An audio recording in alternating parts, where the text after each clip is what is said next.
Hi, this is a recording of the demonstration of how to get all the questions in the final exam done.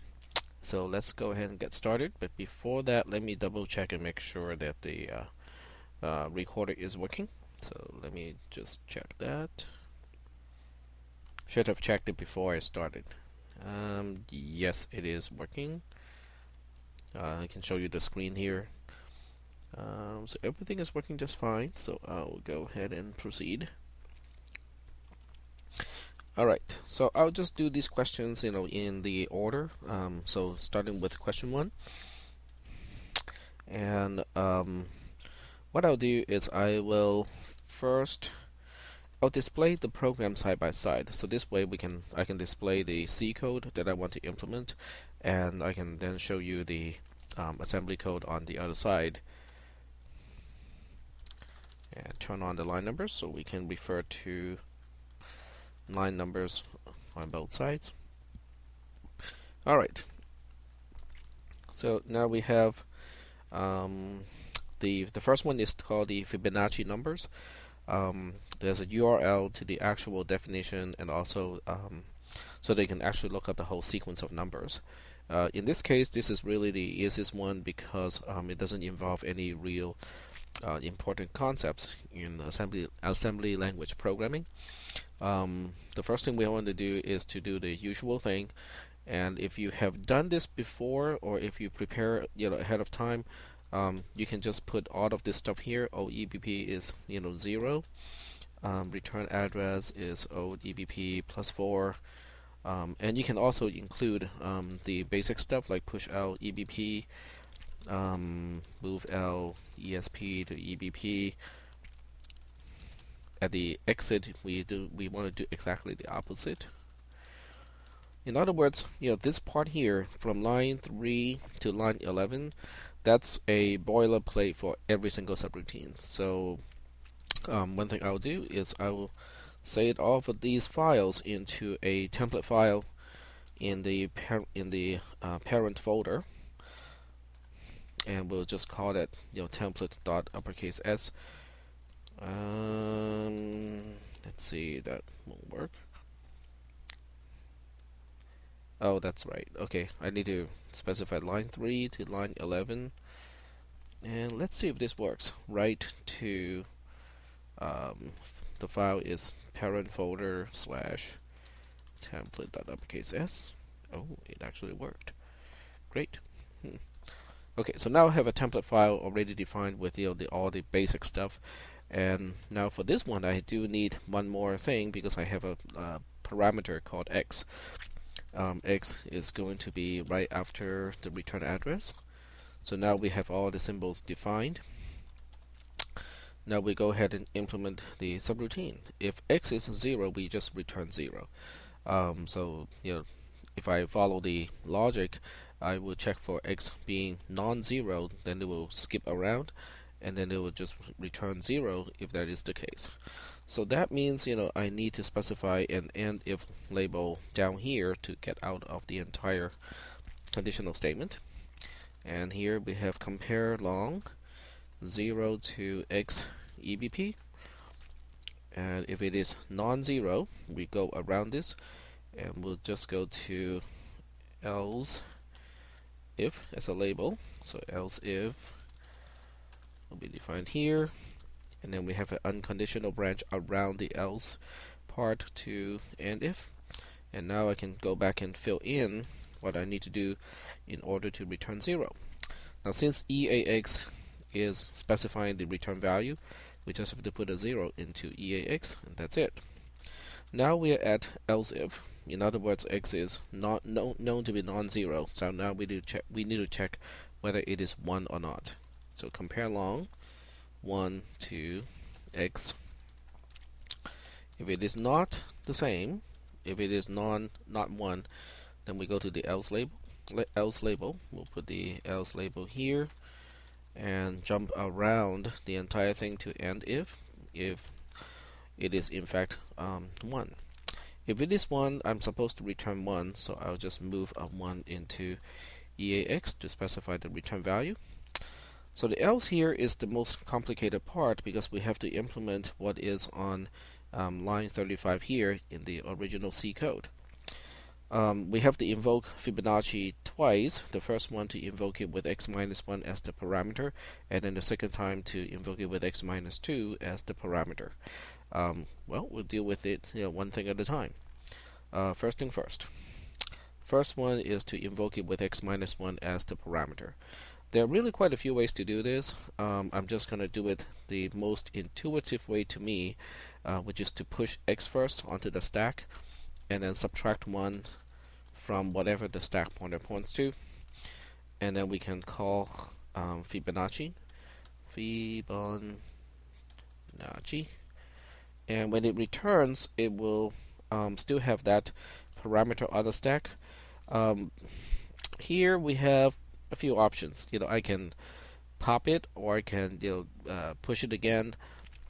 But one thing I have to do is to remember the return value of this first invocation, which is already stored in EAX. So what I'll do is I'll pop it back from the stack. Okay, so I'll just undo that part, free up those 4 bytes, and then what I'll do is I'm going to push EAX on the stack, which is the result of the first call to Fibonacci with x minus 1 as the parameter. Now I set up for the second part, the second invocation, which is also based on x, but this time I have to subtract 2 from whatever the stack pointer points to, because I just pushed x on the stack. So now the stack has x minus 2, and it's time to call Fibonacci. And when this returns, I'll go ahead and first free up those 4 bytes for the parameter first, and now the stack has the previous result of calling Fibonacci, and EAX has the current result. So one thing we can do to get this part done is to add whatever the stack pointer points to, which is the result from the previous invocation of Fibonacci with x minus 1 as the parameter, add it to EAX. So now EAX is the actual solution, but I have to remember to add 4 to Esp just to free up those 4 bytes. This part is really optional because by the time I get to line 32 of the assembly implementation, the stack point is going to be reset to where it is supposed to be anyway. But I always like to keep my stack balanced so I don't accidentally use up more space on the stack than I really need to. Alright, so that's the implementation. We'll go ahead and see if it works. And we'll give it 0. We'll give it 1, 2, 3, 4, 6, and I think these are all working because according to this part here, I think that matches everything. And we're missing 4. Oh yeah, we did 4 already. Oh, never mind. We did 4 already, which is here. The Fibonacci number of 4 is 3, and that's what this entry is showing. So the program is working. Got one out of the way. Let's move on to question number 2. And just like the other one, I will edit both the C and also the assembly version at the same time. The C version is main.c. The assembly version is transpose coord.s. Okay, turn on line numbers, at least for the C code, so that we can refer to the line numbers. And it is right here. And I left a lot of comments here. Note you must invoke swap int 32 and not do the swap inline, because it is actually pretty easy to do it inline as well. In fact, it will only take 2 instructions to do it inline, or something like that. But the whole point is, to see whether you can know how to invoke the subroutine using the parameter as specified here. So that's why I do not want anyone to do it using inline code. Alright, so let's go ahead and start with the program. Now that I have the template already defined in the parent folder, I can go ahead and use the template code, and that saves me some typing. It's obviously not very significant, but every bit of time counts. and we have to define the displacement to the parameter, which is a pointer to a coord type of thing. And obviously, if I got something that's really important, we'll deal with that later. I mean, the order of doing things is doesn't have to be exactly as specified. All right, so now let's go here and start to handle this part. Now, this one is actually very forgiving because if you push the parameters on line 35 of the C code in the reverse order, it will still work because swap is swap. It will swapping x and y is the same as swapping y and x. So that's why this one is actually quite forgiving. If you specify the parameters in the wrong order, it will still work.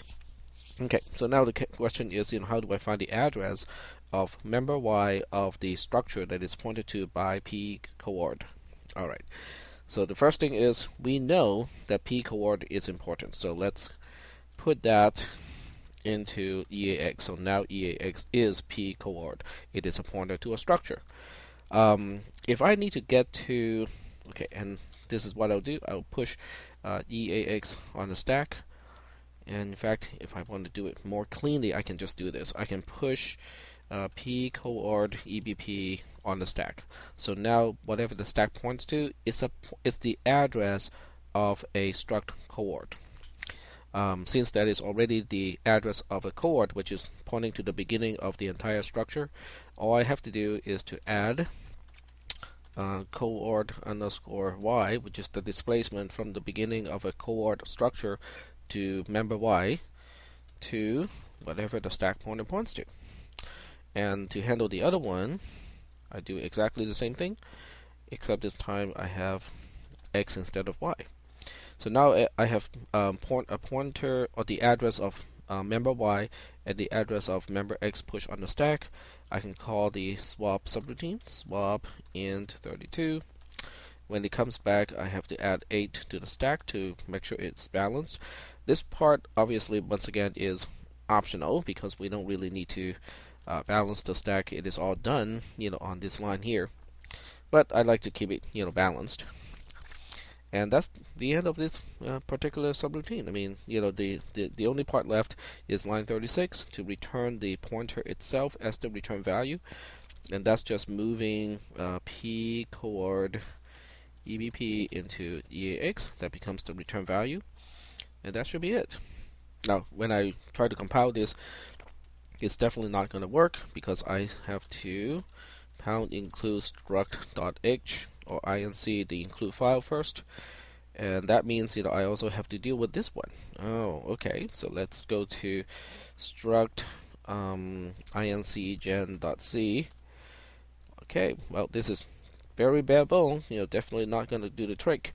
So what we'll do is we'll look at the other side and change this one to struct.h. And then we can come back here and just pound include struct.h. And then we have to do some calculations and use the macro here.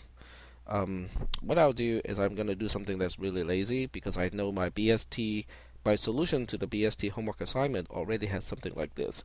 So what I'll do is I'm going to borrow that, which is in my Esp310 folder, BST, and oops, I forgot to specify edit first. Edit, home, Esp310, and BST, and just looking for the BST struct.c right there. And I'll copy these two lines first, the macro definitions, and then what we'll do is just copy the rest. In this case, we have line, let's see, we'll copy this one. Okay, we'll copy 5 lines over, and like that. Of course, we don't have struct value in this case. We have struct coord and coord, which has 2 members. The first member is x. The second member is y. Oops. There we go. And I think that should be it. Let's give it a try.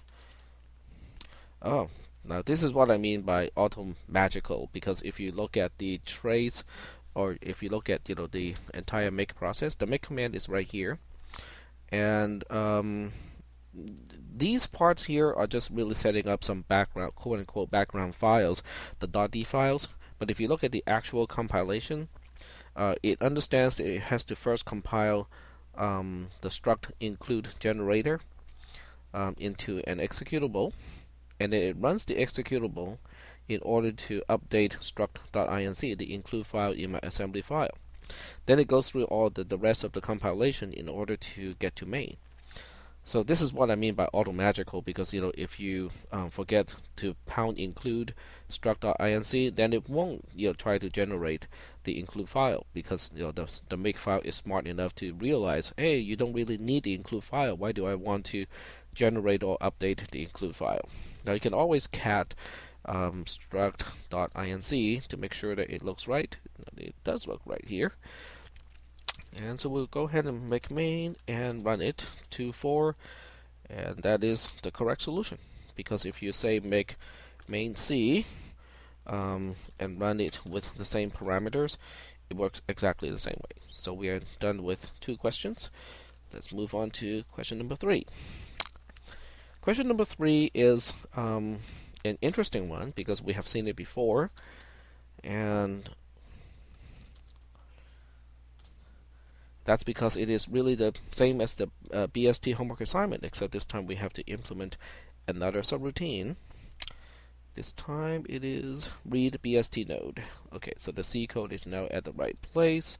In the assembly code, we're going to have to pound include struct.inc, and we'll go ahead and read our template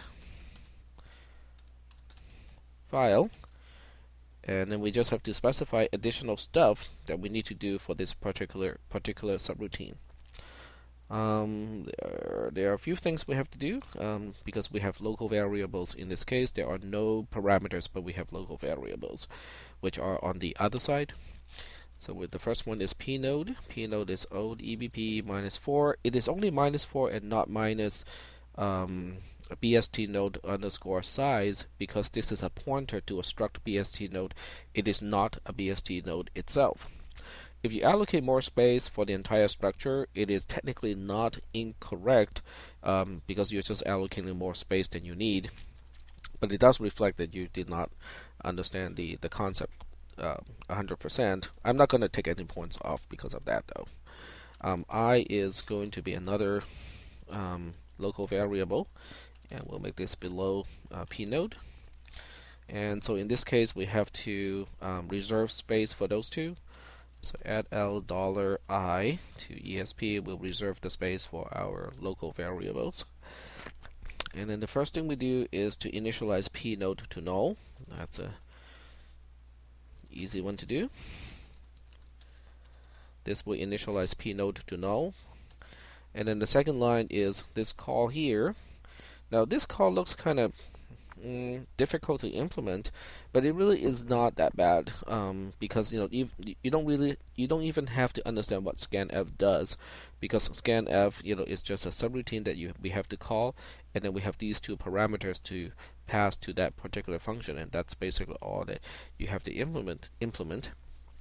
The first one is I, which is definitely easy to do. Yeah, okay, so we'll do it this way. We'll just say push I, or the address of I. Now if you want to compute the address of I, it is based on EBP, but then you have to add the displacement to I to the value of EBP, which is now pushed on the stack. So this combined, these 2 statements combined will push the address of I on the stack. Now we have to push the string %d. We did something like this in the class already, so I was hoping that most people remember how to do this. We have to push the address of the literal string. So we'll just call this format string or something like that. And then we can define format string not everywhere, but we can do it definitely either before or after the function. And we don't even have to switch to data space here because it is a const constant string, which means we are not going to change the value of this string. It's going to be .asciz, and when you use this, you have to use double quote percent %d, yep, %d right here, and that's it. Because ASCIZ or ASCIIZ is going to have a null terminator automatically appended to the string, which is the C standard. And now we can call scanf. We undo the 8 bytes for the parameters, and now we have the result in EAX. We have to compare that to 1. So we compare EAX to, oops, the other way around, to 1. If it is not the same, then we have to go to and if. So define and if here. If it is the same, we are going to go through all the statements in between. And that would be first pushing the size of a BST node. So push BST node size, call malloc, undo those 4 bytes from the stack. And the result, because it's a pointer, is in EAX already. The typecasting here, there's no such thing as typecasting in assembly, because the value in EAX has no type in assembly. So there's no such thing as typecasting in the sense of a pointer in assembly language programming. So what is remaining is just to copy that to P node. So we'll say move L EAX, which is the return value from malloc, to P node. So P node is a local variable, just like that. So I'm done with the first instruction. Now we're going to execute the second one. The second one looks complicated, but there's one slide in my notes that talks about this one, and I showed that in the class and explained that already. So you could basically just copy and paste a bunch of that code, but I'll just go ahead and write everything from scratch and explain that at the same time. Okay. Now, since default BST node returns a structure, and you know that too because you just did that for your last homework assignment. Now, because it returns a structure, that means the caller has to reserve that space and also at the same time pass the pointer to that space as a quote-unquote hidden parameter. It is not exactly a parameter, but you have to pass that, pass the address of that thing to the subroutine. So that means the first thing I have to do is to reserve that space, and reserving that space is fairly easy. All we have to do is to subtract BST node underscore size from the stack pointer. That will reserve the space that we need. And also at this point, Esp is the pointer pointing to the base of that space that I just reserved. You could push Esp. In other words, if you say push L Esp at this point, it will push the value of Esp before the push L instruction itself. That will work. But if you really have any doubt about this, I would do it safe and just copy that. Take a snapshot of the stack pointer into EAX and then push EAX itself on the stack. I mean, you use up one more instruction, but you know for sure that this will work. Okay, so after this, there's no more parameter to pass because default BST node does not take any parameters. So now it's time to call the subroutine, default BST node. When it returns, we don't have to undo this part because we know that the subroutine itself is going to deallocate the pointer to the return value, or the space reserved for the return value. So Esp is really just pointing to the structure itself at this point. Okay, now that means, so that's good. Okay, we have that part on the stack. Excuse me, we have the stack pointer pointing to the structure that is the return value of default BST node at this point. And we want to copy the entire structure to whatever P node points to. And that means we have to use Mem Copy for this purpose. So the first thing I will do is I will move or copy Esp to EAX because I know EAX is the source of Mem Copy. And now we'll go ahead and set up Mem Copy. Mem Copy takes 3 parameters. The first one is how many bytes are we copying. Excuse me, the last parameter is how many bytes we are copying. But since we have to push the last parameter first, we have to specify it first as the first push out instruction. So that'll just be BST node underscore size. We push it on the stack. The second one is, let's see, the first one is the destination. So the second one is the source. Our source is now in EAX. So we'll push EAX on the stack. And the first parameter, which is the last thing to push, is the destination. The destination is whatever P node points to. And so we have to push P node, not the address of P node, but P node itself on the stack. And then call Mem Copy. When it is all done, we'll go ahead and deallocate those 12 bytes from the stack. Again, it is not necessary to do this step, but it is just a good practice to keep the stack balanced. And now we are done with this line here, and we are now moving on to this line.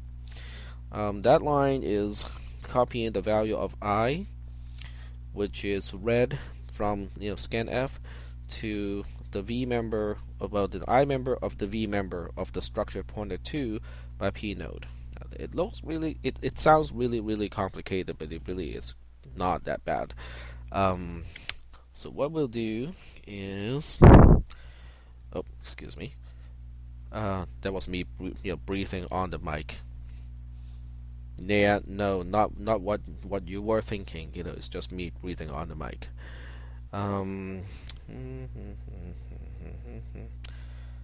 I'll go ahead and compute the address, of where I'm supposed to store the thing first. So I'll deal with the left-hand side first in this case.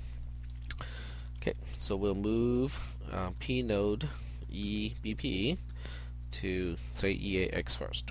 So now EAX points to the base of a struct BST node, and we want to access v.i. Okay, so I changed my mind. I'll push the right hand side on the stack first because it's just easy to do. Okay, and now that I have EAX pointing to the base of the structure, I can do the rest, the actual copy, in one single instruction. I can pop whatever I just pushed, which is the value of I, into something that's based on EAX, which is the base of a struct BST node. But I know that I want to access member V, and member V is where? Member V is BST node underscore V.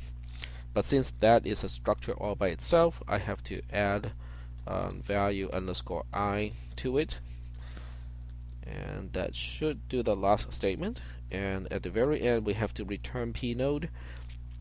And once again, P node is our local variable. We copy that to EAX as our return value. And that should do it. And there's only one remaining thing to do. Struct include gen.c needs to be written. And we'll go ahead and pound include struct.h first. And the rest, I'll cheat a little bit here because I know this is pretty much the same as my BST homework assignment. I'll go ahead and copy from the BST homework assignment, and that would be what? BST.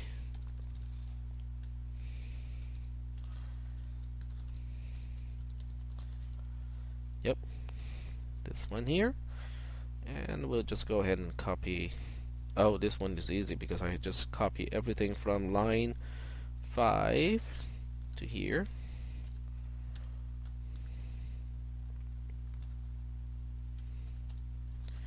Switch back to this file, paste it, and just get rid of my dummy main. And it should work now because I haven't really changed the structure itself. Okay, let's be brave and give it a try. Ow! Okay. Forgot about that.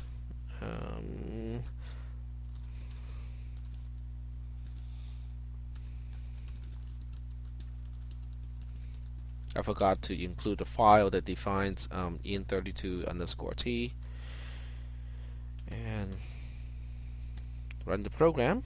We'll give it a bunch of numbers that are out of order. Control D, it should print everything in order, and that is correct. So now we are done with 3 questions. Let's go to question number 4. Okay, question number 4 is find mean index, and main.c and the assembly code. Okay, so here is the C code, and we have to implement this in assembly. Okay, let's turn on the line numbers and get started. Alright, first thing first, read from the template file. Okay, I mean, it really doesn't save that much time, but hey, saving a few seconds is a good thing. And now we have to define the displacement to the arguments. argc is return address +4. argv is after argc. And now we are ready to do the computation. We have 2 local variables here. We have mean index and I, and we can do the same thing in the assembly version. So we'll go ahead and reserve space for those 2 local variables. The first one is min index, and the second one is I. Oops, like so. But when we do something like this, then we have to reserve the space for the local variable. So we are just adding long $I, which is the last local variable, to ESP. And now we have the stack space reserved for our local variables. Line 24 and line 25 are just really initializing the 2 local variables. So we'll just go ahead and do that initialization. 1 to min index. Oops. And 2 to I. Alright, so that part is done. And then we are now going to implement the loop here. So every time I implement a loop, I know the structure of the loop has to look like a certain way. So we know that there's a begin loop, there's an end loop, and right before the end loop, we have to do an unconditional branch back to begin loop. So this is a basic structure of a while loop. You need all 3 components anyway. And now we can do the comparison. We cannot compare I to argc directly because they are both in memory, and so we need to borrow a register to do the comparison. Okay, we'll move I into EAX first, and then we'll do a compare of argc to EAX, and we want to say if I, which is now in EAX, is not less than. Now, because I is unsigned and argc is signed, I cannot remember which way it goes, but I know that argc cannot go negative. So in this case, if you use JMB, it will work. If you use JNL, it will work as well. So this one, this time it is not sensitive to which one you use. I'll just use JMB, that will work too, to end loop, because if EAX, which is I, is not below argc, we should get out of the loop. So now we are inside the loop. Inside the loop, we have a conditional statement, and we have to call string compare using the 2 parameters, argvi and argv mean index. Now in this case, there are several ways to do it. Because we know a pointer only has 4 bytes, so you can use multiplication if you want to, but in this case there's no need to use multiplication. If you want to avoid the use of multiplication, you can use 2 adds would do the same thing, because 4 is 2 to the power of 2. So you got a choice here. I'll just do it with, should I do it with mode or not? I'll do it with mode. I mean, yeah, why not? So move L min index into EAX, and then we say multiply that to the constant of 4, and now we have min index times 4, and we have to add that to argv, but this time we have to add it to the address. Nope, not the address, because we are passing the pointer over there.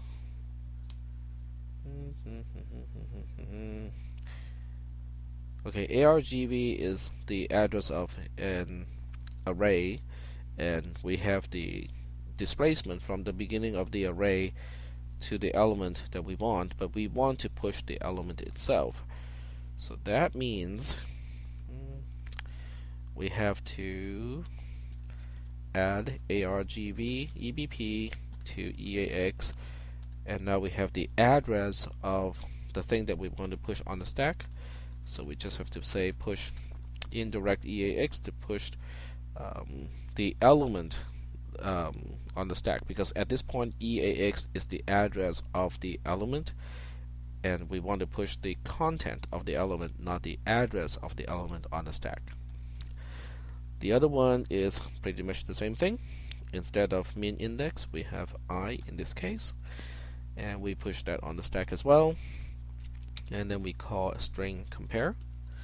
When string compare returns, the first thing we should do is to add a to Esp to undo those 8 bytes or 2 parameters that we push on the stack.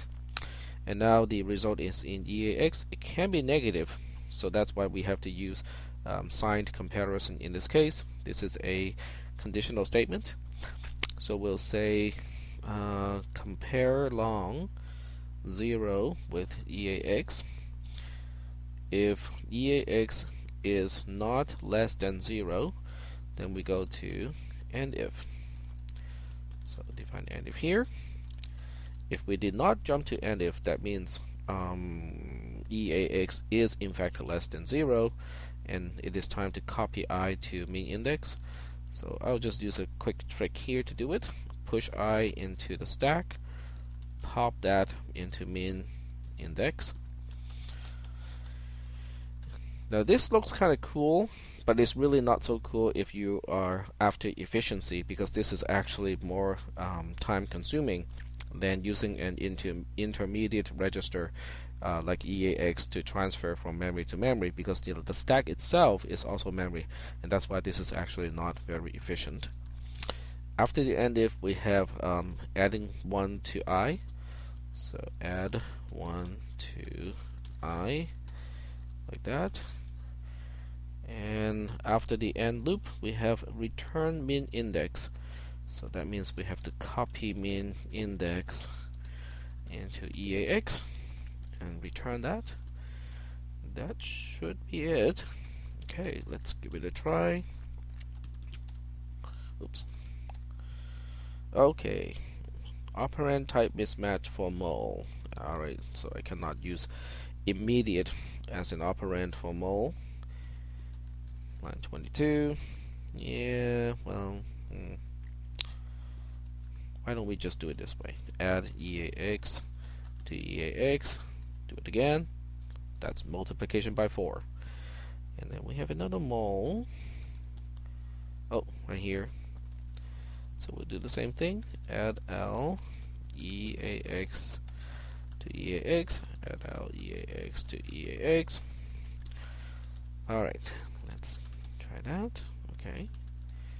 And for this one, you have to give it, a whole bunch of strings, and it will just find the least one and report the index to that one. So, alright. Okay, that's good. And let's swap the positions. And still good. And just be sure. That's good too. Oh, I just had a typo of my own name. And if you give it just one thing, that should still be the least string, so it works just fine. 4 questions out of the way. Let's go to question number 5. Question number 5 is, this is about promotion. This is really I think this is the fun one. And because I told you guys ahead of time that this is one of the questions about integer promotion, and we also had a question like that in the practice test, I think this one is, it's going to be, well, I thought it's going to be a easy one. So let's see. Alright. So the only line you have to implement is a promotion, which is a single line in C, but in assembly you cannot quite do it in one single line. Well, you can if you have a 64-bit architecture and know, which instruction can do sign extension. But since we don't know that, and we are not using a 64-bit architecture, well, we can still do it. We just have to kind of do it manually. Okay, x is as a parameter is return address +4, and now it is time to do that one single instruction. Implement that one single line in C. Well, the problem with sign extension is the way you extend it in for a negative number is different from the way you extend it as a non-negative number. If it is non-negative, then you have to extend, just 0, from bit 16 all the way to bit 63. If it is negative number, then you have to sign extend just a whole bunch of ones, because the sign bit is a 1 and just extend it out. So that means we have to do a comparison. We want to know whether x as a 16-bit integer is it signed or not. The easiest way to do it is to do a compare word in this case, because remember this is a 16-bit number, not a 32-bit number. So that when you compare, you have to compare with a word and not a long. So we have to compare 0 to x EBP. And this part works, even if you don't know exactly how many bytes are pushed on the stack, because of the little endian nature of the Intel processor. This will still work, because we only care about the least significant 16 bits. Whether the most significant 16 bits is there on the stack or not, it should not even matter. Okay, and if it is, it doesn't matter which way we do it this time. If it is if it is less than, we go to the other part. Okay, if it's less than, we go to a label called negative, and we have to remember to jump around the negative side to ready to return, and ready to return is going to be here. Alright, so if we did not branch to negative, that means x is not below 0 or not less than 0. If x is not less than 0, we just have to do a 0 extension. 0 extension in this case is not too bad. We can fill up EAX completely with zeros first, and then move word x EBP into the least significant 16 bits of it. And of course, as bit 32 to bit 63 of the return value, EDX should also be initialized to 0. That's it. If the number is negative, then we do something different. This part here is if you want to look at things from a bitwise perspective, you can just specify FFFF as 16 ones and 0000 as 16 zeros. The zeros really don't matter. If you want to use FFFF, that works too, because the least significant 16 bits is going to be overwritten when we move word x EBP into just AX. As bit 32 to bit 63 of a negative number that is sign extended or promoted from a 16-bit number that is known to be negative, that means though that has to be filled up with all ones. So EDX has to be basically all ones. And that should be it. That should be the sign extension that we need. Let's go ahead and give it a try. Okay. Works for -2, works for 2, works for 0, and I think that should cover all the cases. You You can test the largest, the smallest negative number that we can represent. Is it I cannot remember the actual value. Let me try to figure that out. 2 to the power of 615. Okay. Negative 32768 is, that works. Let's try the most positive number, 32767. That works too. Okay, well, it works for all the possible numbers I can throw at it. This is pretty much the entire range. And so this program is done. Got 5 out of the way. Moving on to the last one, which is, in a way, the most nasty one. But in some other way, it's not really that bad. So for this one, let me just take care of the structure first. So we'll go ahead and take care of struct includes generator, like that. And we'll borrow some code from the BST project. So we'll go ahead and edit cisp310 bst struct.c. We'll borrow that code.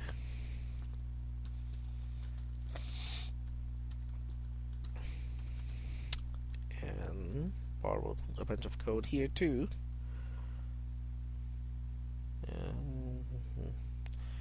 This is from line 10 to here. Alright. We have a value structure here as well, so that's why I'm borrowing also that part. Except the name of the member is called X and not I in this case. And then the other one is a circular queue, and it has values, head, length, and capacity.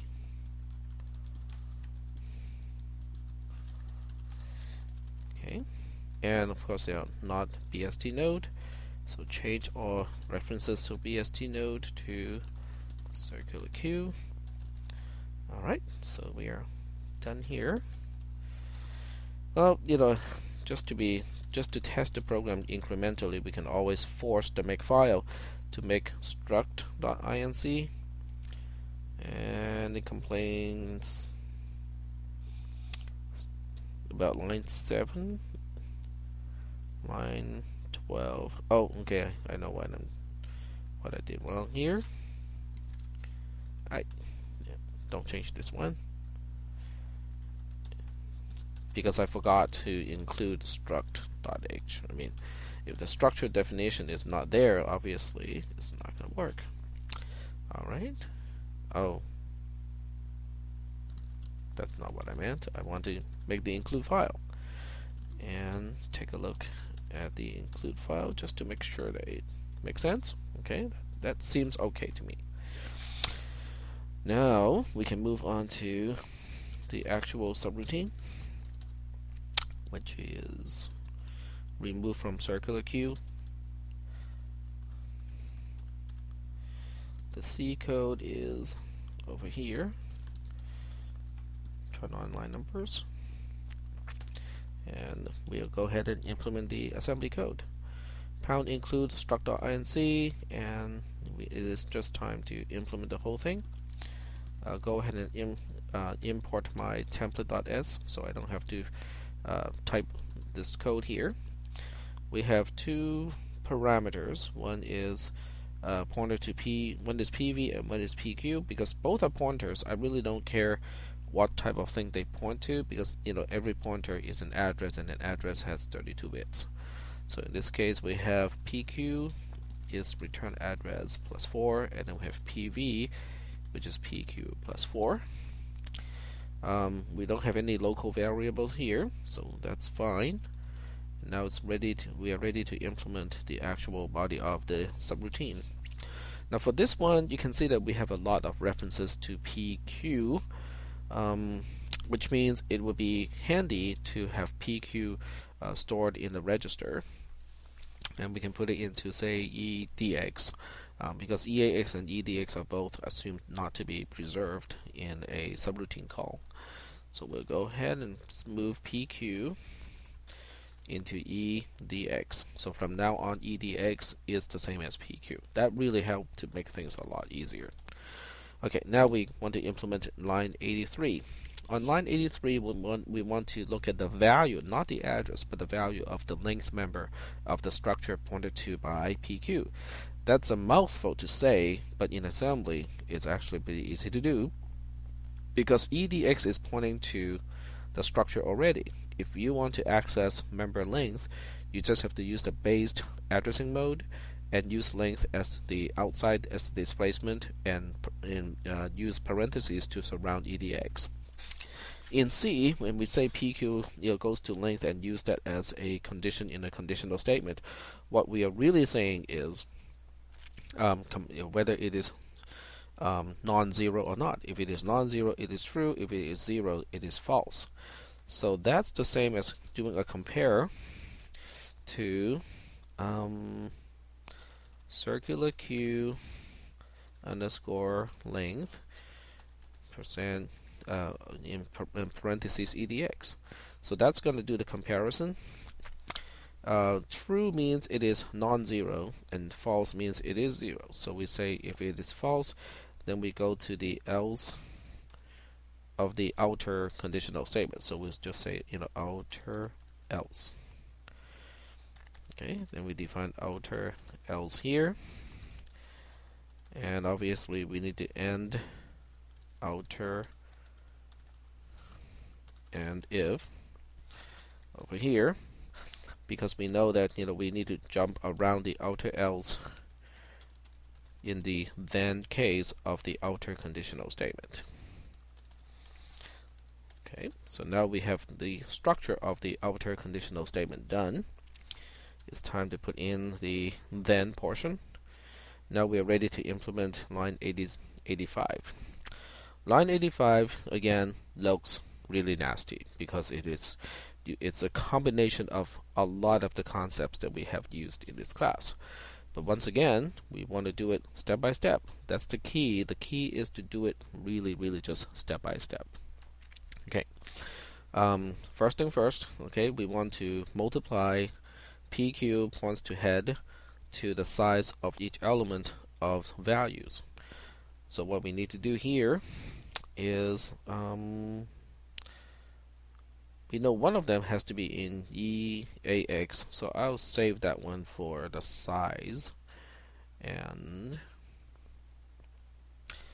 okay, so we'll move L value underscore size, I forgot the $sign here, and put it into EAX, which is for the multiplication. And then the other one we can put it into, we can use the memory operand. So here we have to be a little bit careful, and I'll tell you why we have to be careful. Because okay, circular Q underscore head EDX, this is what we are multiplying with. Now the difficult part here is EDX is going to be trashed by the multiplication instruction, and we don't want it trashed. So the key is to push it before we trash it, and then just restore that as soon as we know that EDX is not as soon as we're done using EDX. But since EDX stores the most significant 32 bits of a 64-bit product, which in this case is not useful, we can just overwrite it and put it back to where it was before immediately. Okay, so anyway, at this point, EAX has the product of PQ points to head and the size of each element in the array. So the next thing we want to do is to add that to the address of the array itself. Now we already know the address of the structure, which is in EDX at this point, and we know the displacement to the array is values, or I should say circular Q underscore values. So to compute the base of the address, to compute the base of the entire array, is just adding a whole bunch of stuff. So we have to add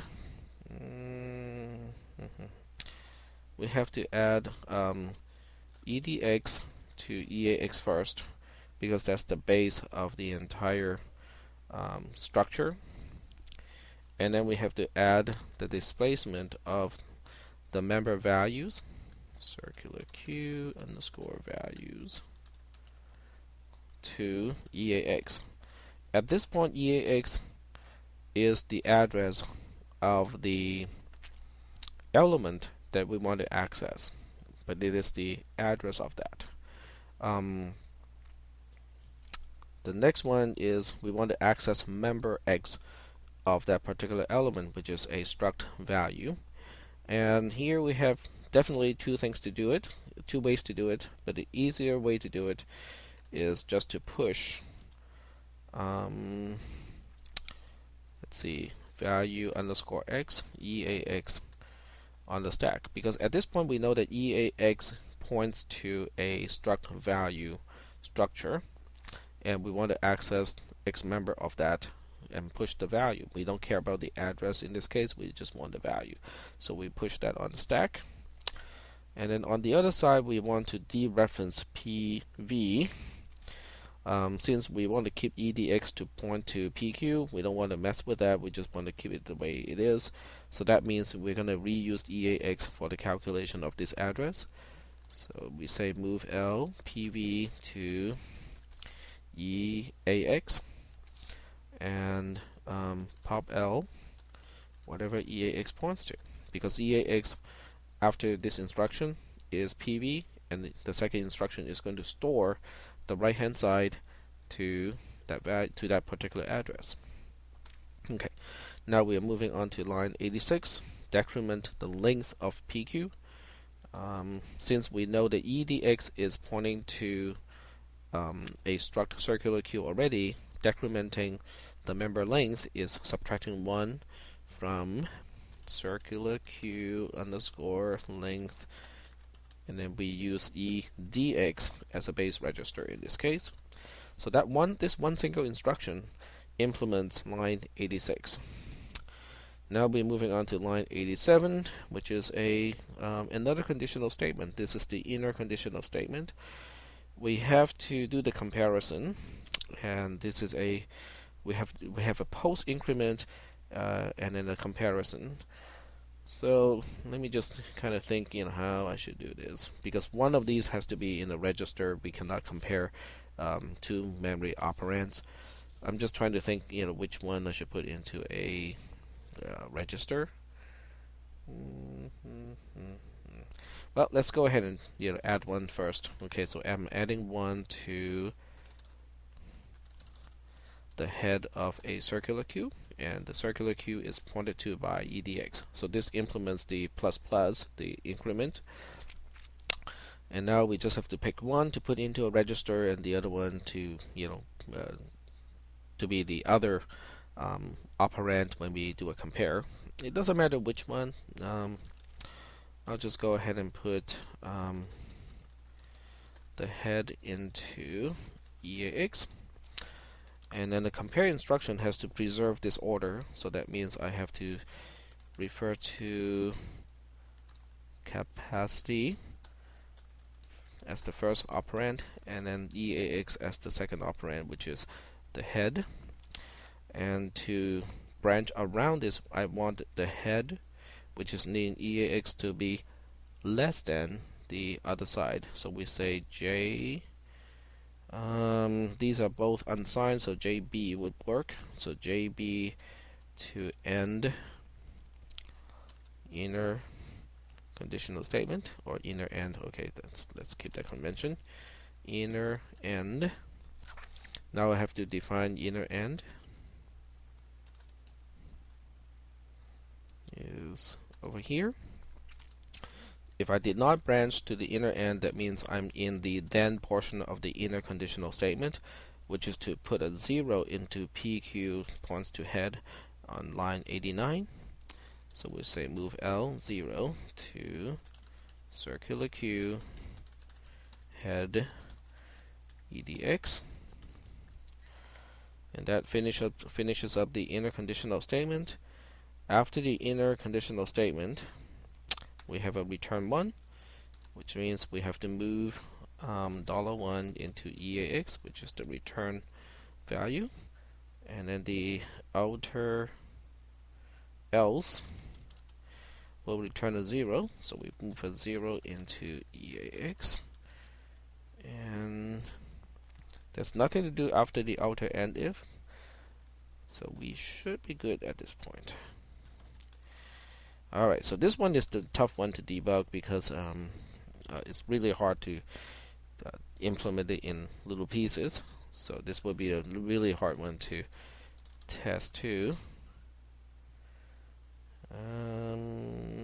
That seems right to me because the actual output, the proper output of test.in is already in test.out, and they're exactly the same.